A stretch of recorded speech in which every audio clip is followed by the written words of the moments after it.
Bangladesh Jatiya party BJP chairman Andaleeb Rahman পার্থর স্ত্রী শেখ সাইরা শারমিনকে বিদেশ যাত্রায় বাধা দেওয়া হয়েছে। মঙ্গলবার দুপুরে হযরত শাহজালাল আন্তর্জাতিক বিমানবন্দরের ইমিগ্রেশন কর্তৃপক্ষ তাকে থাইল্যান্ডগামী একটি ফ্লাইটে উঠতে দেননি। বিমানবন্দর সংশ্লিষ্ট একটি সূত্র জানিয়েছে, শেখ সাইরা শারমিন দুপুর 1:35 যাত্রার জন্য থাই এয়ারলাইন্সের TG-322 ফ্লাইটে চেক ইন করলেও ইমিগ্রেশন থেকে তাকে থামিয়ে দেওয়া হয়।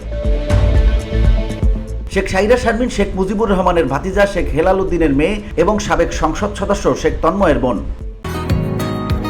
বসুন্ধরা, উত্তরা, বনশ্রী, কুড়িল ও বাড্ডা সহ রাজধানীর বিভিন্ন স্থানে অভিজাত ও অত্যাধুনিক মানের ফ্ল্যাট কেনার এক নির্ভরযোগ্য প্রতিষ্ঠান প্লেজেন্ট প্রপার্টিজ লিমিটেড। তাই আপনার স্বপ্নের আবাসনের জন্য আজই যোগাযোগ করুন।